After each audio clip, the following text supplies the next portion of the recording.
Quick, I used to be on some honor guards when I was in the 82nd. I've been to many funerals, been in charge of a couple of them. These people, first, when people are grieving, they say things out of anger as an emotion. And I'm sure this lady, if she stops and thinks about it, really doesn't feel that way.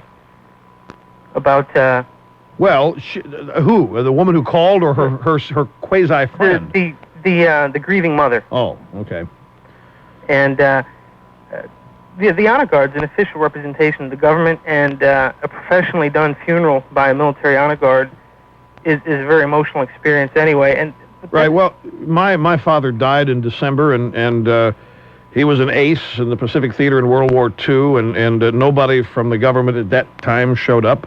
The American Legion Honor Guard did, though, and that's what happened. Look, Tim, hang on. Can you hold on through the break? Sure. We'll get to finish your call here in a moment.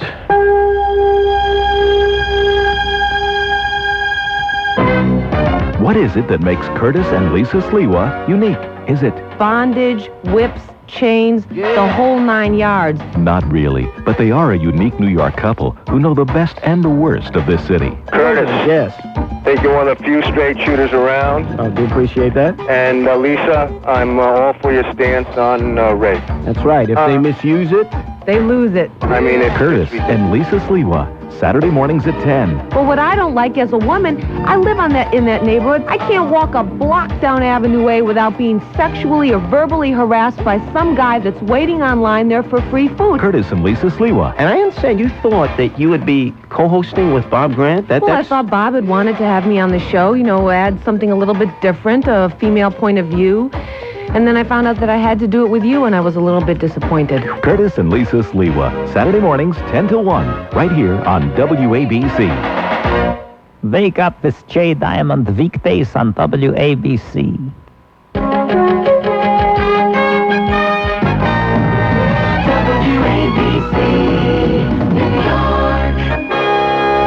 It's 2 o'clock.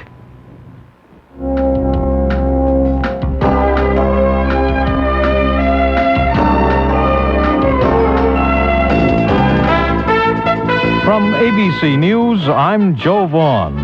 The UN Security Council is nearing a vote on a resolution to establish a permanent ceasefire in the Persian Gulf War. Here's ABC's Tom Osborne. Senior diplomats of the 5 permanent members of the UN Security Council say the 5 have agreed on the main provisions of a ceasefire resolution, putting a formal end to the Gulf War against Iraq. One of the sticking points in the complex resolution has been a demand for the destruction of Iraq's chemical weapons arsenal.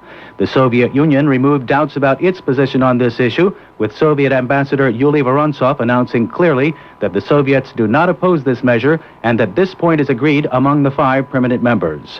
The text will now be sent to foreign capitals, and the U.S. is pushing for a vote as early as Thursday. Tom Osborne, ABC News at the United Nations. President Bush is discounting suggestions that the major partners in the Desert Storm Coalition might hope for a refund on some of the contributions they've made to the Persian Gulf War. During a picture-taking session at the White House Tuesday, the president said while the war did end sooner than anybody expected, quote, it's not going to be cheaper than original estimates. I'll have more after this. Got a little free time next month? Good, because as of now, you're only 30 days from speaking a second language. 1 month from today, you could be speaking Spanish, French, Italian, German, or even Japanese without attending a single class. The National Dynamics Audio Cassette Language Program promises results in the privacy of your home, car, or anywhere you use a portable cassette player. Call this number now, 1-800-545-1985. That's 1-800-545-1985. After all, how much television can you watch? For 46 lonely years, I had a secret. I could not read. But then I ordered the reading cassettes, hooked on phonics, and taught myself how to read without any help or embarrassment. In fact, after learning one 18-minute cassette, I was able to read a 120-page book. So if you or your child have a reading problem, order Hooked on Phonics and learn to read. I did. Call 1-800-ABCDEFG. The voters in Kansas City, Missouri have elected that city's first black mayor. The Reverend Emmanuel Cleaver, city councilman and civil rights activist, garnered 53% of the votes to 46% for fellow council member Bob Llewellyn. Kansas City voters also approved a change in the city charter to limit council members to 2 terms in office. At least 5 people were hurt Tuesday night when tornadoes damaged a number of homes and knocked down power lines in Kansas and Oklahoma. The injuries were in Willowbrook, Kansas, northwest of Wichita, where a house was blown apart by the high winds. In Oklahoma, at least 2 homes were destroyed near Goltry in the northwestern part of the state, but there were no reports of any injuries.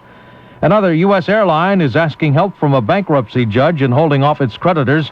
Chicago-based Midway Airlines filed for Chapter 11 protection Tuesday to give it time to reorganize. Midway thus joined Pan American in bankruptcy. And airline expert Helene Becker of Shearson Lehman Hutton says TWA may not be far behind.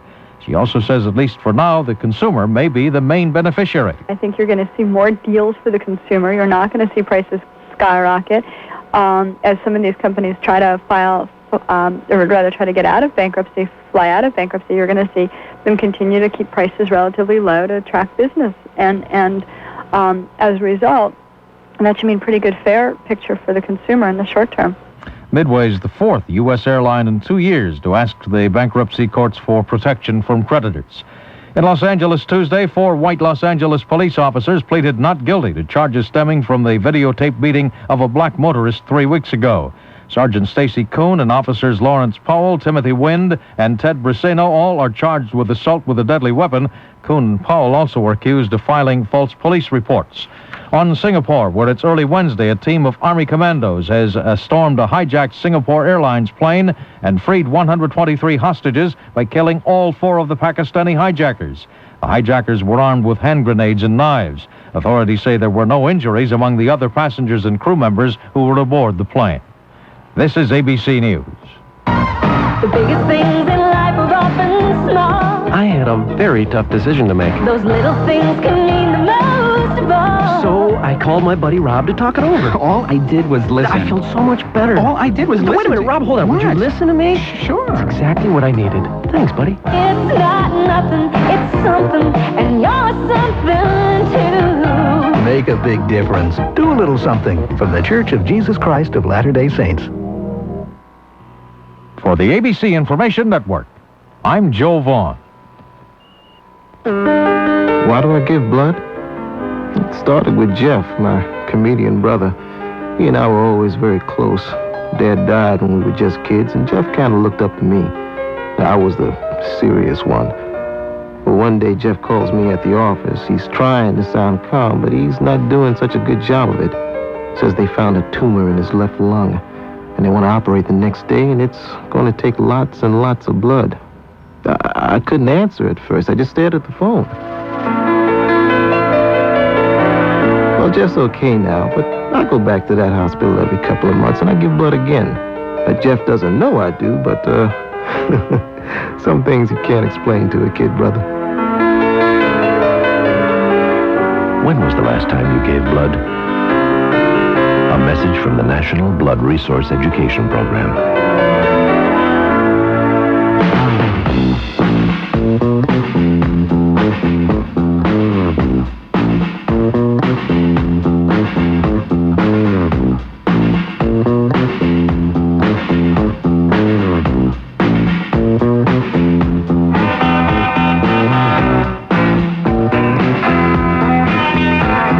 To you, conversationalists all across the fruited plain. Welcome to the award-winning, thrill-packed, ever-exciting, growing by leaps and bounds. We have almost reached that geometric progression stage. We are at 328 radio stations now, as we welcome number 328 WIOI in New Boston, Ohio. This is the Rush Limbaugh program, a daily excursion into broadcast excellence. The views expressed by the host on this show are not necessarily those of the staff, management, nor sponsors of this station, but they damn well should be. And they ought to, and they will be in only a matter of time, because the piercing, laser-like logic and reason disseminated daily by the lovable little fuzzball host, me, is unassailable. And that's why so many enemies of me, the liberal left, call me dangerous. Rush Limbaugh, the most dangerous man in America. Before we move on with the monologue for this hour and other things, we have Tim from Richmond, Virginia, with whom we did not get to complete the conversation from the previous hour. I want to say one thing more about this business. We had a call last hour, if you're just joining us, from a woman in Lansing, Ohio, who has an acquaintance whose son died in the Persian Gulf War, who's upset that nobody from the government came to his funeral, and from that she is inferring that nobody cares. Tim called. You were in the 82nd Airborne, right? Correct. And calling to explain why that was, and that honor guards are official representatives of the government and so forth. But you had something else you wanted to talk about, Bo Snerdley says? Oh, yes. I just wanted to tell you how great you were on Bob Costas last night, but I was wondering if I could switch to a topic real short that I didn't mention to him, because everyone's going to tell you how great you were last night. Well, go ahead. What is the topic? Well, I was wondering if, I didn't see this, but I've heard this explained by several people. The show 60 Minutes, they had that guy from Chicago who was under that investigation for, He's not under investigation. They've investigated and fined him $128,000. It's incredible. I did a little informal poll with some people I worked with yesterday and some people I saw that I know that are black. And what I find amazing is that's what happens when you have a civil rights bill. The people who can afford to actively discriminate can do it and get away with it, but the little shop owner who has nothing but minorities working for him, doesn't have any blacks working for him. Oh, he did. He's got 8. Oh, okay. He has 8. Wait a minute. He's got 8 blacks. He's got a company of 36 employees plus himself and his son. Right. He and his son are the only 2 white people in the company. He's got 8 blacks and 18 Hispanics. A black woman applies for a job. They say she's not qualified. They turn her down. She sues, claiming discrimination.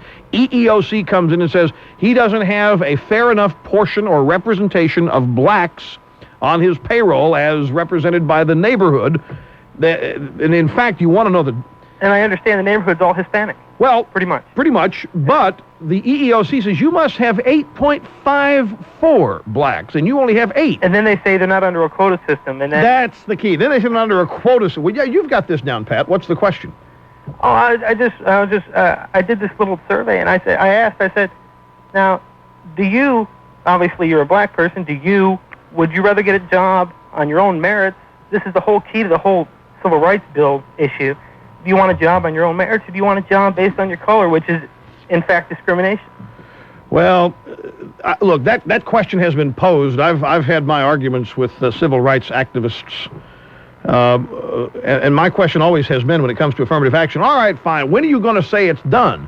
At what point in the future are you going to say, okay, reverse discrimination has worked, and we've made amends for past transgressions, and so affirmative action is over? And of course, nobody will say, well, that'll never happen. We're never going to be fair. This is just a try. This is just a small little effort here, but we'll never, ever balance the scales, say the civil rights activists. The point is, there are many blacks many people who will take a job for whatever reason simply because they need it. That's not a personal attack. But there are those who will take it. The thing that needs to be pointed out about this, and Tim, thank you very much for calling. The thing that needs to be pointed out about this is that while the advocates of the Civil Rights Act of 1990, which was defeated, and the advocates of the new Civil Rights Act of 1991 claim it's not a quota bill, it sure is. It's all it is, as this sordid case so aptly demonstrates.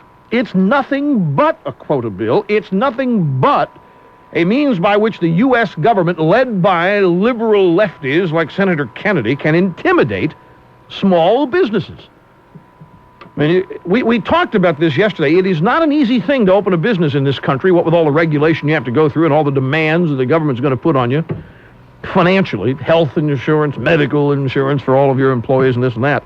It's a tough thing, and when they're going to fine this guy $128,000 because he's one half of one black person short, whereas he's got 18 Hispanics. I mean, his whole workforce is minority. This is just, it's the absurd of the absurd. It's the epitome of the absurd. Now let's continue talking about this for a second, because I happened to inform you yesterday, you know the case of Anthony Riggs, the tragic death of Anthony Riggs.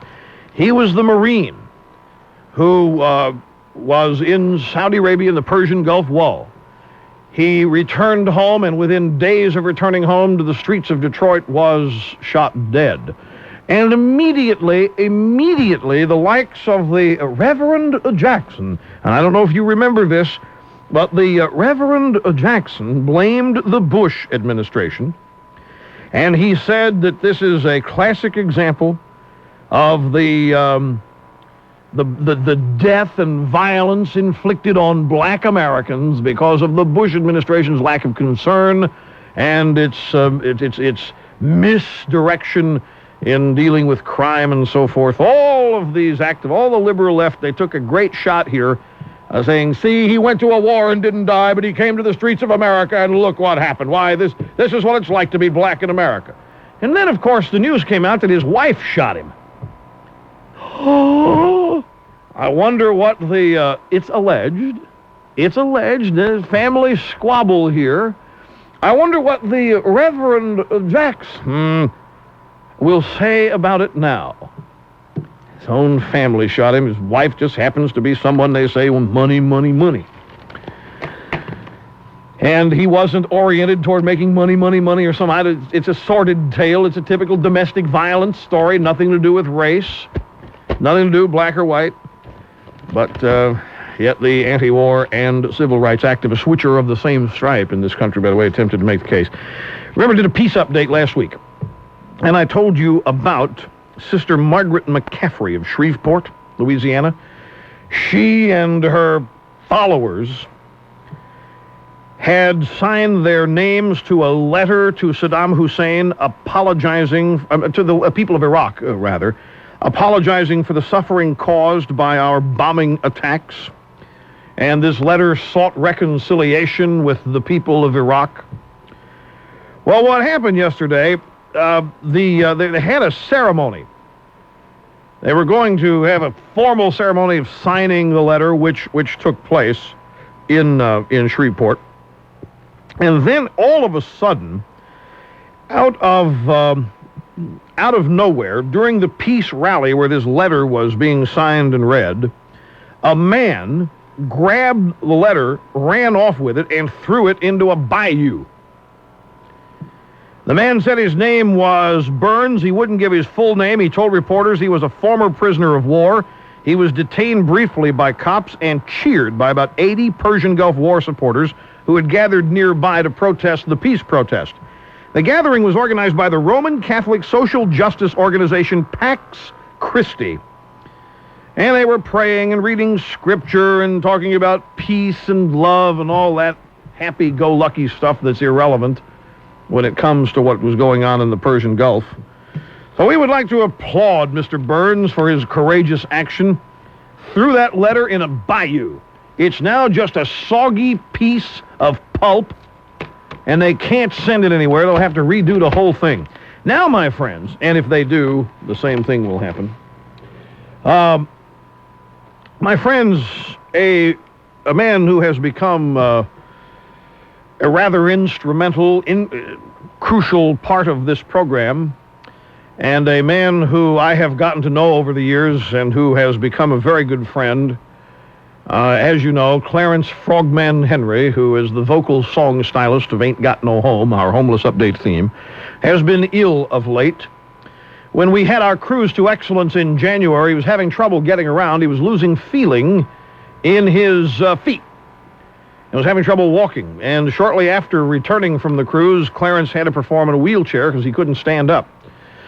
Then he had to cancel a performance of the Rush to Excellence tour in New Orleans on March 9th because he was in the hospital.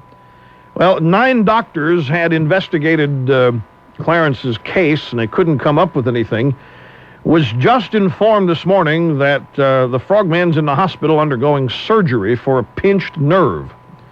And I wanted to give you the address of the hospital, the name of the hospital, in case you'd like to send him a get well card. I'm sure he'd love to hear from you. He loves this show. He loves you people. And he's, of course, been an extremely cooperative artist and with us. And we've all gotten to know him and love him dearly, he and his band.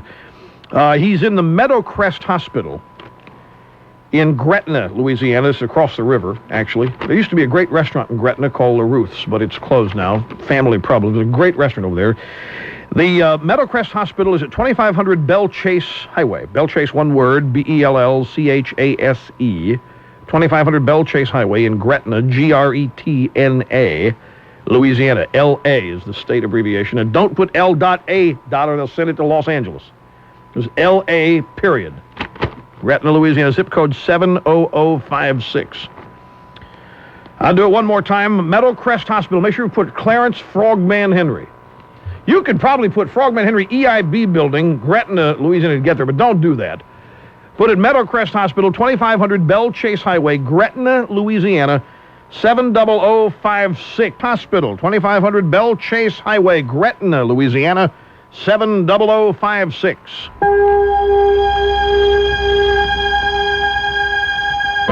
It's only natural to help a friend, and no one knows that better than Rosalie Zierlin of Waukegan, Illinois. Ms. Zierlin writes, I've had trouble with arthritis pain in my neck and hip. Then a friend told me about eucalyptus ointment. I got some and massaged the eucalyptus in twice a day, morning and night. After 4 days, I felt just about, though not completely, back to normal. Thank you. It's letters like this that give the makers of eucalyptus the confidence to guarantee satisfaction, or they send your money back. See carton for details. Now at all Kmart stores. And if you know someone who suffers from minor arthritis pain, muscle aches, or strains, tell your friend the good news about all-natural eucalyptus ointment for deep penetrating arthritis pain relief. After all, it's only natural to help a friend. Use only as directed. Dial a Mattress. You've heard me talk about them for quite a while, so why are you hesitating? I bought my bed from Dial a Mattress not too long ago, and everything Dial a Mattress says is true. 60% off every bed, every day. Express 2-hour delivery. It was the most convenient purchase I ever made. Dial a Mattress, the National Shop at Home service, 1-800-MATTRES, toll free from anywhere in the USA, 24 hours a day, 7 days a week. Call now. Speak to a trained bedding consultant who will help you choose the perfect mattress for you. You get 60% off Simmons Beauty Rest, Serta Perfect Sleeper, and Sealy Posturepedics. Why, that's 60% off every bed, every day, including the Beauty Rest adjustable bed with dual massage. And you know what? You get 2 free pillows with the purchase of any set when you mention my name. Just say Bob Grant. Remember, for all your bedding needs, 1-800-MATTRES. Leave off the last S. That's the S for savings. Every weekday morning at 9 on WABC. Listen to Joy Behar. I started the diet yesterday. Yeah. So that now I think I peed like 20 times yesterday. Is that right? Yes. Thank you for sharing that with us, Joy. Water? Trudy from Connecticut. Good morning, Joy. Go ahead. First-time caller. Okay. And I'm very nervous. I'm really a nice girl from Brooklyn, like you. Okay. However, I do have a few disparaging remarks. Well, go ahead. You'll Why bear should with you be me. any different today? Joy Behar. Get a life, Hank. Well, actually, I'm going to Washington for the weekend. Okay, so when are we having dinner? Kevin Costner. To interview Kevin Costner? Yeah. You're kidding me. No, why would I lie to you, Oh, you're Joy? so lucky. He's exactly my type. I find him so cute. I'll bring a picture of you. Would you? Yeah. No, maybe you shouldn't. Just tell him I'm here and he can talk to me on the radio. Oh, okay. Did you ever see that? Join us every weekday morning at 9 for Joy Behar, right here on 77 WABC. Live your life the healthy way. Give your body a break. Eat right today. Good nutrition helps you feel okay when you eat your way to good health. Don't forget your fruits, cause they're good for you. Your veggies will keep you feeling brand new. Eat your fruit, your veggies, and your grains today. An apple a day keeps the doctor away. Eat your way to good health, oh yeah. Eat your way to A message from the National Cancer Institute.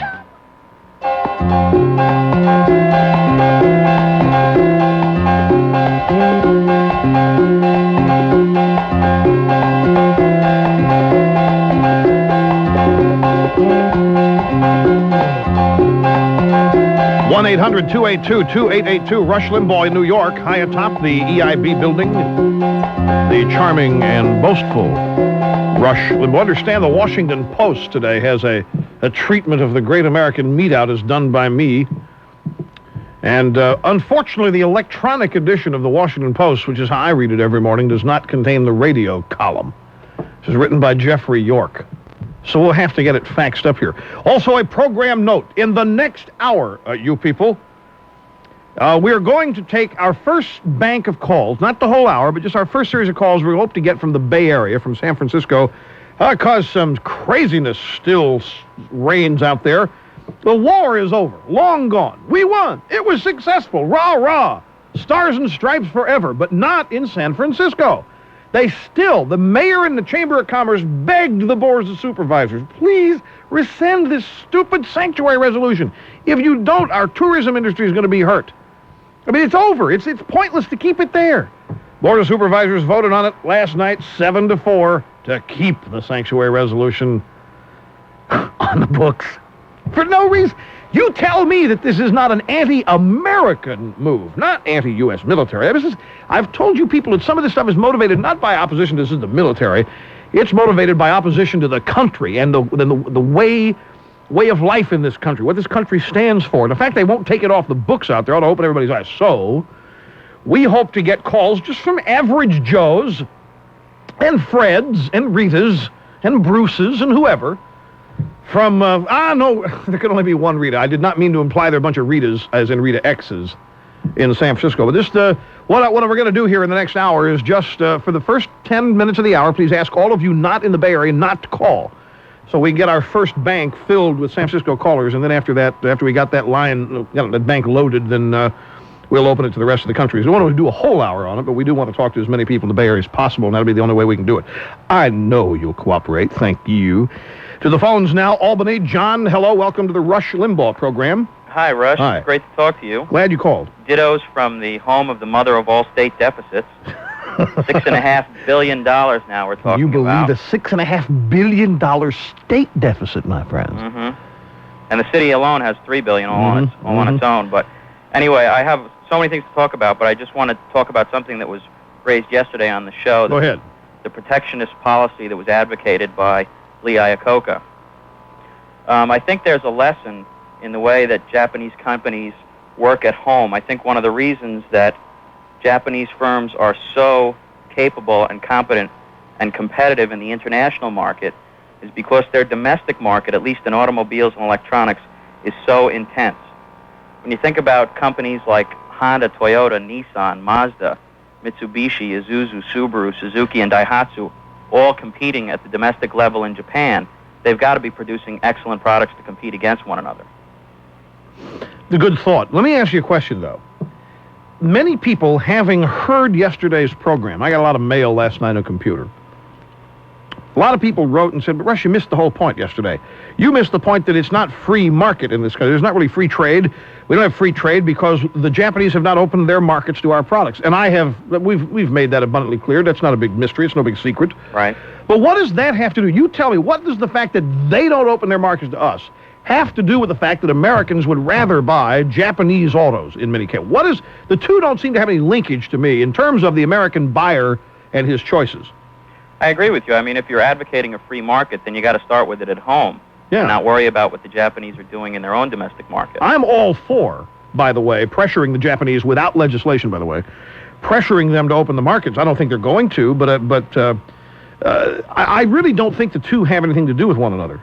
And I wanted to make that point, and you seem to know something about this, so I wanted to ask you and get your opinion. What else about this? Because I hadn't thought of that, the degree of competition they face just among themselves in their own country. Well, yeah, I mean, it's true even in the electronics market. When you think about Sony and Hitachi and Iowa and all the companies, they've got to be producing good, solid equipment in their own market to beat their competitors there. Here's a dumb question. It really is a dumb question, but you got to ask dumb questions if you don't know the answer. Mm-hmm. So they say there's no such thing as a dumb question. But you named all these companies, Honda, Daihatsu. For example, can you buy an Acura in Japan? I mean, are all of the Japanese cars sold in America also marketed and sold in Japan? I don't know the answer to that. I wonder if they just manufacture certain cars for export. Wonder how many product lines there are in competition with one another. This is easily discoverable. It's just something I don't know. I don't know the answer to that either. But you listed off a lot of brand names. And the thing about Japan, again, I come to you people admitting some ignorance here, but in terms of the size of a market, it's not all that great. I mean, it's a small country. I mean, people are sardined over there. What's the population of Japan? I think it's 120 million, maybe. Yeah. Is it that much? If it is, we are about, 50,000 times the size of Japan? And we have 250 million people here, and they tell us we are overpopulated? Japanese seem to be doing fine. You ought to go to Hong Kong, too. You talk about Sardine City, but it works. Pure capitalism reigning there. Anyway, I will find the answers to this, because that's a point I hadn't considered. If you can buy all of those different brand names in Japan, it would explain the competition. And now, a WABC Health News Minute with Carol Ann Stripple of the Johns Hopkins Medical Center. More than 500 cases of measles have been reported in Philadelphia. Last year, Chicago, Dallas, and Baltimore experienced large outbreaks of the disease that was once thought to be almost eradicated. Dr. Neil Halsey at Johns Hopkins. Now, part of the problem has been that parents are not actively seeking immunizations for children as soon as they should be receiving them, again at 15 months of age.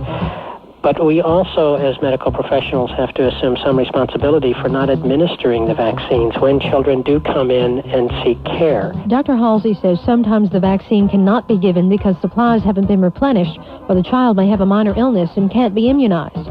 He says parents and healthcare providers must work together to make sure all youngsters are immunized by 15 months of age. For WABC, I'm Carol Ann Stripple at Johns Hopkins.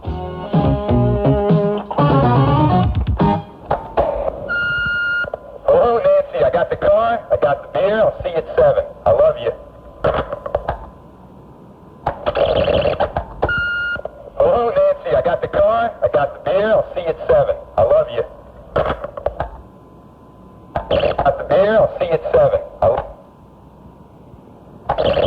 Hello, Nancy, I got the car, I got the beer, I'll see you at 7. I love you. 7. I love you. Nancy? I love you. Nancy.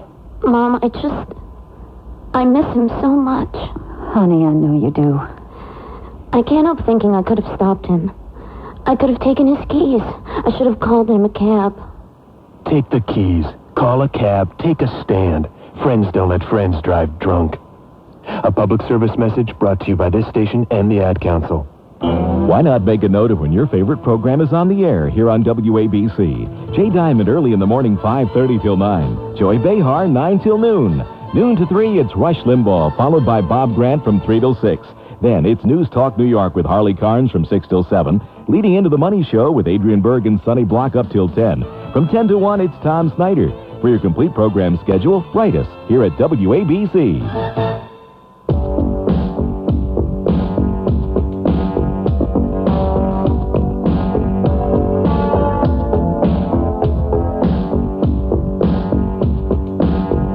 Yes, my friends, in case you're wondering, half my brain tied behind my back. Went over to Delacorte Publishing yesterday. People want me to write a book, by the way. I've got publishers now asking me to write a book. I went over for a meeting yesterday afternoon, Delacorte Publishing. And Gene Cavellis, who is the lovely and gracious editor, greeted me at the elevators. So, where's the other half of your brain? So I put it in to come meet with you. I only take half my brain out when on the program.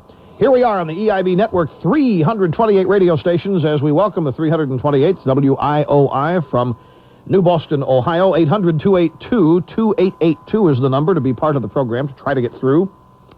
Remember during the wall? By the way, for those of you wondering why I pronounce it wall, that's how Sam Nunn pronounces it. I like to take the way leaders pronounce various words and pronounce them the way they pronounce them. Wall. That's how Sam Nunn pronounces it. I pronounce it wall. Anyway, the way you spell it is W-A-H or W-A-W, if you want to look at it from the wall. Anyway, remember that I pointed out to you, many of you who won't remember because you weren't even on the network then. And it's a shame, too, those of you who weren't, because it was this program's finest hour. Finest 6 weeks. But nevertheless, the fact is that I have never seen the people of this country angrier at the media than during the Gulf War. And the media, I've never seen them more arrogant about it. I've never seen the media say, well, I don't care what the people think. They know what's good for them. We're here to tell them what's going on. They'll take it the way we tell them. It's a typical Sam Donaldson response. But the thing I pointed out to people was the thing that I noticed more than anything was that for the first time in a major conflict like this, the media did not seem to side with its own country. You go back to World War II, Edward R. Murrow, Walter Cronkite, all those people, they were hoping that we won. At least they knew that their library of freedom resided in the United States, not in Germany. The new crop of journalists doesn't seem to think that. Bernard Shaw, after he had spent 1.5 hellacious, dangerous, horrible days in Baghdad, refused to be debriefed. No, I can't tell you what I've learned about the Iraqis. Why, that would be to compromise my neutrality, my objectivity. I scratched my head and said, whoa, that's incredible. No wonder the people are mad. Well, I have further evidence, ladies and gentlemen, of this. Not that we need it, but I like to pile it on when it's there. As you know, CNN decided that, I don't know if they ultimately decided to do it or not, but they were toying around with the idea of putting out video cassettes of their wall coverage and selling the cassettes. And they said, wait a minute. If there's a profit in there, it wouldn't look good for us to keep the profit. So people said, well, why don't you donate it to a charity? Somebody suggested, why don't you give the profits from the sale of your video cassettes on your wall coverage to something like the American Red Cross? And Tom Johnson, the president of CNN, recently imported from the Los Angeles Times. Tom Johnson, president of CNN, said, even if we gave the money to the American Red Cross, it would seem like we're taking sides. So, what's wrong with an American journalist taking sides with the American Red Cross? Could somebody find for me a problem in that? You could look from now until hell freezes over, and it will. I cannot imagine what problem there, what conflict of interest. How in the world would that be a conflict of interest? Well, I tell you, my friend, it's just, and now, of course, we hear all of this talk about how, CNN was there in Baghdad during the war. CNN was there, and Peter Arnett's a local hero now. Well, where is CNN now? Some of the most outrageous human atrocities known to civilization have occurred in Kuwait and are occurring in Iraq. Where is CNN? Where's Arnett now? Where are these pursuers of the truth? They were only there at the good graces of Saddam Hussein. He only wanted us to see what he wanted us to see, and that, of course, we're not there. He wouldn't let CNN back in. Now it wouldn't do him any good. Oh, well, what else do we have? Speaking of CNN, it's about 11 o'clock last night. I'm in the midst of watching the Epidemic Awards, which, by the way, did you notice not one political statement in a speech last night? I couldn't believe it. Nobody made a political statement that I saw. I mean, I was flipping the channels around. I didn't watch it all. But you know what I loved? I loved the fact that the people won. None of them were expected to except Costner. They all had not won before. Jeremy Irons, you talk about a long shot in that one. And Kathy Bates. Kathy Bates, I guarantee you, the glamour crowd in Hollywood scratching their head today. I mean, there is Miss Average U.S. I mean, this woman could pass as a housewife from any city in America. And even when she tried to glamour herself up, well, let's be kind, let's just say that the glamour crowd in Hollywood, I'm guaranteed, those who spent 15 days doing their hair, their nails, and so forth, Kathy Bates winning is going to have them, I'm sure, still scratching their head. No, I have no quarrel. I didn't see any of these movies. I'm not making a comment here. I'm just, the only, I don't understand, I shouldn't say this, but I don't understand Whoopi Goldberg. I didn't see Ghost. But I must admit to a prejudice against Whoopi Goldberg. I have a prejudice based on politics. I'll never forget her standing in front of hundreds of thousands in Washington during a pro-choice march, referring to Ronald Reagan as the F-ing president 5 or 6 times at 1,000 million decibels. I'll never forget the wanton display of disrespect and foul-mouthed talk that I heard from her mouth at this pro-choice rally. It's going to forever tinge whatever talents she has, as far as I'm concerned. And plus this homeless business that she and Robin Williams do at Radio City every year. I think, there's a lot of politics in that, too, with which I disagree. And so I will admit, I'm going to be prejudiced about Ms. Goldberg, whatever she does. I'm never going to be able to look past the political aspects of her. It's not primarily the homeless. It's that thing. I'll never forget that. what I saw her do. Never, ever. And it's not because she was attacking Ronald Reagan or anything. I mean, you got to expect that.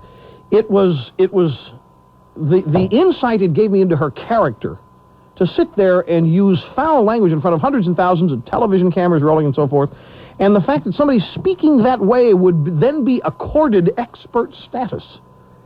It just rubbed me the wrong way. Back to the phones. Gail in Seven Lakes, North Carolina. Hi, welcome to the program. Dittos, Rush. Thank you. I wanted to talk today about the car problem that they seem to be having with the American cars. Yeah, the Japanese imports in American quality, yeah. I have always owned an American car, and I'm, American through and through, and I have an American family and American business and that kind of thing. But I think that what the Americans need to do is just make a good car. Well, but, here's the thing. It's not just as simple as that. Why isn't it? Because after you make a good car, you got to tell somebody it's the best car around. You got to have good advertising agencies, marketing people, and all that. The best car in the world is not going to be perceived as such unless somebody does a pretty good case of making it. Okay. Well, what about this?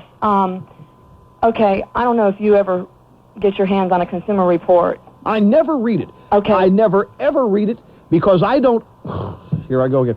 I wouldn't buy. I mean, I've looked at what they recommend. I'd never buy it. I can't believe some of the stuff, but I shouldn't say this because this is personal, but I never read it. Never do. But if you want to, that's fine. Well, no. What I'm saying is supposedly they are unbiased because they don't have any advertising in it, and I just got the last 2 issues. My husband gets it through his business. Yeah. And, I just cannot believe that when I open that thing up, it disheartens me, really, as an American, that all the American cars have black spots all over them instead of the red, because, they rate them from red to black. Oh, okay. I didn't know the that. very best is a solid red circle with a dot in it, and then they have above average, which is half a red circle. Yeah, I'll tell you what you should do. What? I think in the March 18th issue, one of the, maybe it was the March issue, the March issue of Forbes magazine, guy called yesterday and told us about a story. You ought to get it and read it. What it is, there is an automobile that is manufactured in America on an assembly line, and when it comes off the assembly line, on some of them they put a Mitsubishi name, on some of them they put a Chrysler name, and on some of them a Jeep Eagle name. Same car, made by the same people. The car with the Japanese name outsells the other 2 combined. The reason is marketing and the way the cars are positioned. The Japanese version of the car, it's a car aimed at women. The Japanese have advertised this car in publications and television programs that women watch, health-oriented programs, magazines, health and fitness clubs, whereas the GM people, or the Chrysler people, advertise to women in Car and Driver. And Motor Trend, women don't read those magazines. So there's a lot that goes on after the car is built that is a factor. Well, I really think that if they could get their credibility back, and Consumer Reports could help, because that is people read that magazine. But I agree with what you're saying. That's probably true, but it just seems that something's wrong. Well, it boils down to this, and let me just ask you point blank. If you perceive the problem to be severe enough, would you support action or legislation that, in effect, forces U.S. car buyers to buy American-made cars? No. You would not? No, I don't think that we should be forced to do that. I think that we need to somehow get into the market, in the competitive market, and beat them that way, because that is really what we are about. And for them to get help, they're not going to help me with my business if I go under. I just really feel that, I know this is not the same thing, but in essence it is. And I just feel that, they've had a long time to do this. It's nothing new, and I just really wish, I owned a Chrysler minivan. I have too. And I liked it. I owned a New Yorker. I loved it. And I had a Mitsubishi engine in it, though. And my other argument about this American, I'm flying an American flag on my Astro Chevy right now. I bought a top-of-the-line car. The last couple of cars I've bought have been brand new ones. And what has really made me upset is you drive it off the lot. When I bought American cars before and they were used, and, That was okay. It was okay to rattle, or it was okay if this was wrong with it or that. But when you buy a brand new car, and 2 weeks later I'm in there and I'm going, you guys, my lights are staying on, and they still haven't found the electrical problem, and it's been 2 years, and the car is still rattling since I got it, and I have top of the line now, Rush. I mean, it's an LE touring van. And I'm just saying, you know, I really think another argument I have is if it's American-made, why shouldn't it be American through and through? Why do they got to stick a Mitsubishi engine in it? Well, that's part of what Iacocca and the Chrysler people have done to much of the electronics in digital dashboards and stuff from Chrysler has been imported from Mitsubishi, too. It's a joint venture to try to head off at the pass some of the pain caused by Japanese encroachment into the market. I'm way over time here. I wish I had more time, Gail. I'm glad you waited. You were very patient. I appreciate it. We'll continue right after this.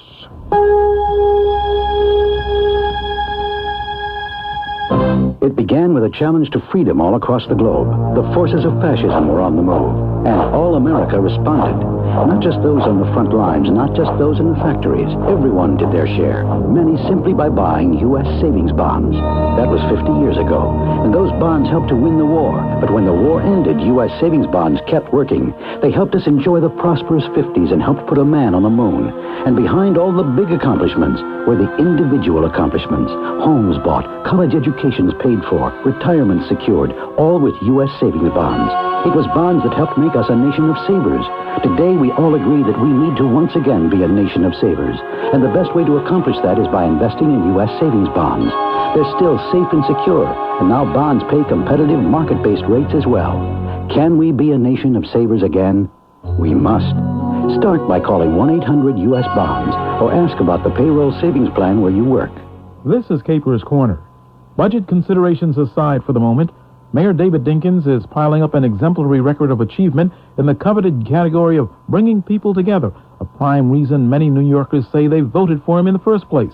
Despite the controversy that followed some definitive actions by his honor, he all but ended a lengthy boycott of a Korean grocery store on Church Avenue, Brooklyn, by visiting the establishment, declaring enough's enough, and actually making some purchases.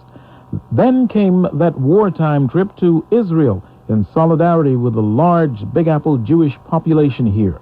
And more recently, his decision to march with the gay and lesbian contingent of the St. Patrick's Day Parade after threatening not to march at all if they were excluded, as was the original intent of the parade's planners. Again, these positions did force his honor to take some heat, but the long-term impact for the city's human relations all point in a positive direction. Bob Capers, WABC News. Remember when you could buy just a few $1,000s of life insurance for only a few dollars a month? This is Ed McMahon here to say that solid, affordable life insurance is not a thing of the past. If you're over age 50, you can still get cash value protection designed to last a lifetime for just $6.95 a month per unit. This coverage will never go up in cost, and your benefit will never go down because of your age. There's no medical exam or health questions. Because of a 2-year limited benefit period, you cannot be turned down. Dial 1-800-544-6200 for free information on benefits, limitations, and exclusions. And you'll receive a handy guide to Social Security absolutely free. That's 1-800-544-6200. If you're between the ages of 50 and 75, call Intra-America Life Insurance Company now. Available in most states. Age limits may vary. Ed McMahon is compensated for his endorsement. Call 1-800-544-6200.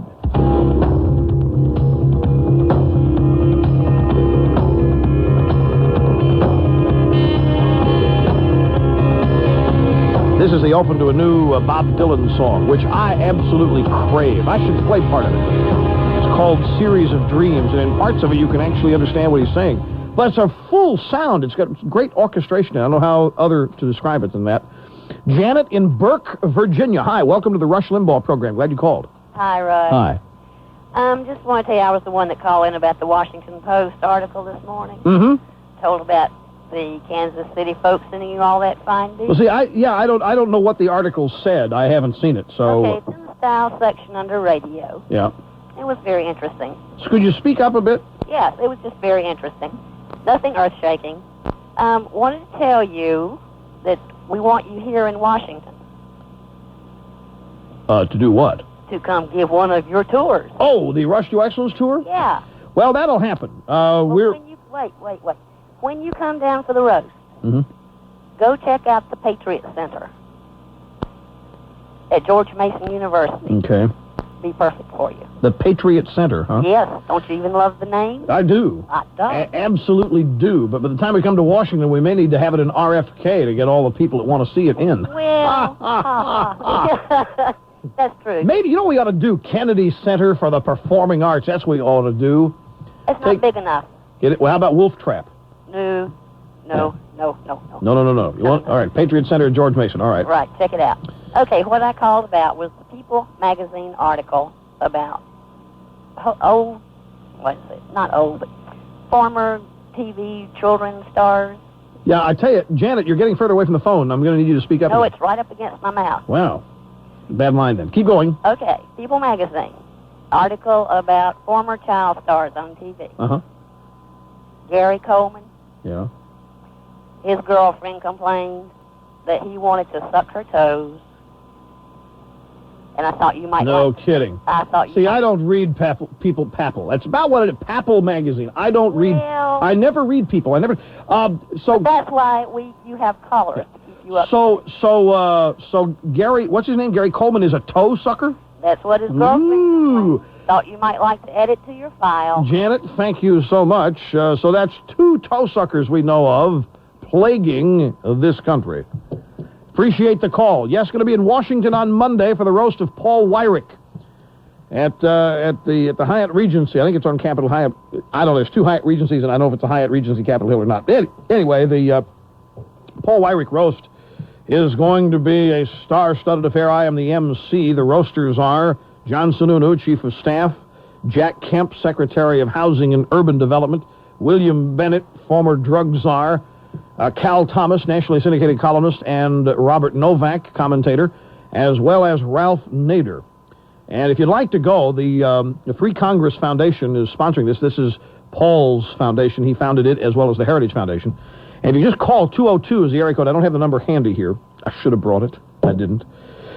Free Congress is listed in the book. Just call them if you want to go. I don't know if there's tickets left for the thing or not. It's Monday night, April 1st. $175 per seat. I know people go, wow, $175. Why don't you do something for us? It's a fundraiser, folks, for the foundation, which is responsible. They do a lot of work. Paul Weyrich himself has been all over the Eastern Bloc in the past year, helping to teach them, teaching them to establish democratic republics in their countries and in their schools and in their other institutions. They're doing a lot of fine work. We'll be back with more in a moment. Hello, I'm 72 years old and I receive Social Security. Everybody knows that Social Security is there when you retire, but there's more to it than that.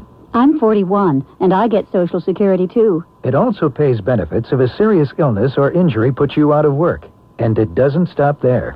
I'll be 16 next month. I've been getting Social Security since I was 3. Social Security also pays benefits to your surviving family members if your life is somehow cut short. And now you can find out what your Social Security benefits might be with a personal earnings and benefit estimate statement. Write to Social Security, Pueblo, Colorado, 81009 for the form you need to get your own free personal earnings and benefit estimate statement. That's Social Security, Pueblo, Colorado, 81009. Social Security. It's not just for retirement. It's for life.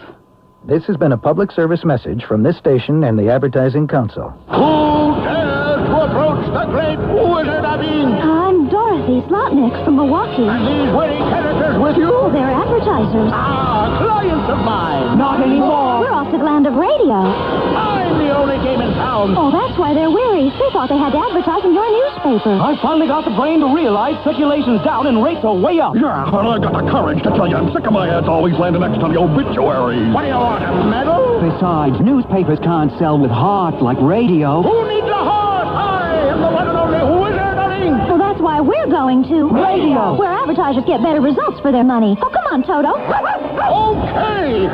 So you've got me. Hooray! Maybe radio's better down the road. Yippee! But can't you use this last newspaper for something? Sorry, Toto's trained.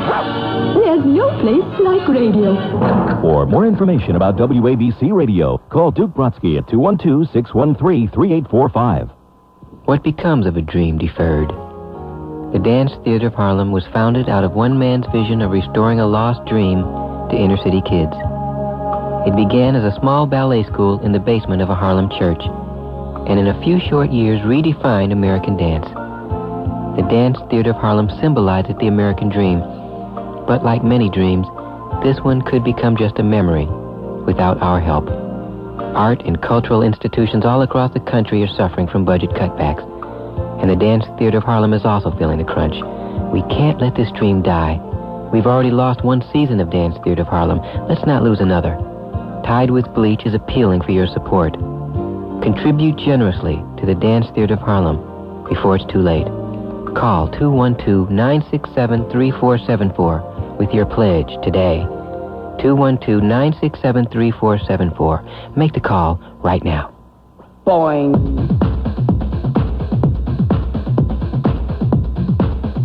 Going to say, hit me here in a minute. Hit me! Oh, hit me! Ah!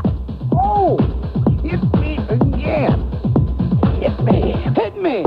The EIB Network, Rush Limbaugh, and Amarillo, Texas. Hello, Shane. I'm glad you called. Yes, sir. How are you doing? Fine, thanks much. Windswept High Plains dittos. Thank you, sir. Enjoying my 2.5-year limbotomy. Thank you. That's good. The reason I called is because I wanted to talk to you about the Japanese car problem. I agree with you that marketing had a lot to do with why the Japanese cars are outselling the American cars, but I think it's a lot more than that. I think what the lady said earlier is they just build a better car. I'm a cartoonist and an artist. Do they, or is it perceived? Because I think some of what's coming out of Detroit is fine stuff now. It just isn't known. Well, I think there's some of the best-kept secrets in the car business are coming out of Detroit. It may be recently, but in the past I don't believe so. And the reason I say that is because, when I can go to a brand new car lot, an American car lot, and I can take my little finger and put it in the door jamb, and the door jamb at the top, the seam is 1.5 inches, and at the bottom it's 1/4. Quarter panels, bumpers, fenders, they look like they've been put on as an afterthought. Some of the technology looks like it's 15 years old. And I don't think you can, I guess my point is, I don't think you can compete and expect a competitive and formidable product to be successful if all your dedication... Well, I've got to cut you here because you only got 5 seconds left, but I think it's going to be up to their ad agencies and marketers to tell the better story out of Detroit.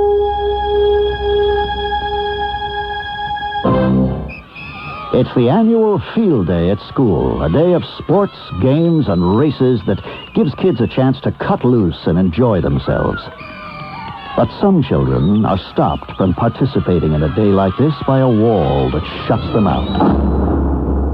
Children with epilepsy have faced these walls for generations, walls of misunderstanding or prejudice that exclude some kids with epilepsy from school sports, trips, dances, and other normal school activities, walls that still keep them in classrooms away from other kids.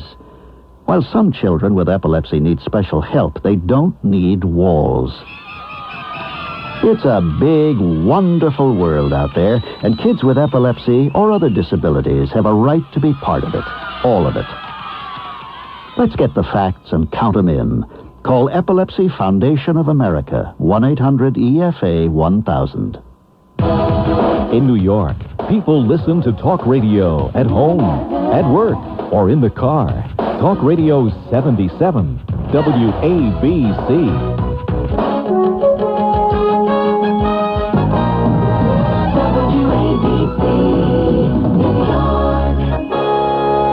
It's 3 o'clock.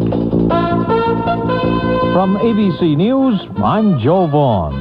In a Los Angeles courtroom Tuesday, 4 white police officers pleaded not guilty to assault and other charges stemming from the March 3rd beating of a black motorist, an incident that was videotaped by an eyewitness. The accused officers are due back in court Thursday morning.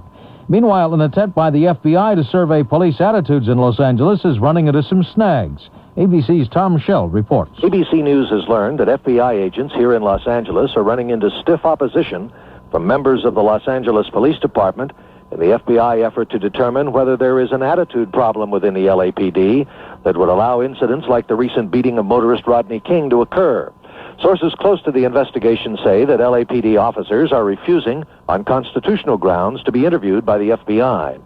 Some officers have agreed to be interviewed, then failed to show up at the appointed time and place. The sources said that some LAPD officers have told FBI agents they expect that they might be subpoenaed before a federal grand jury.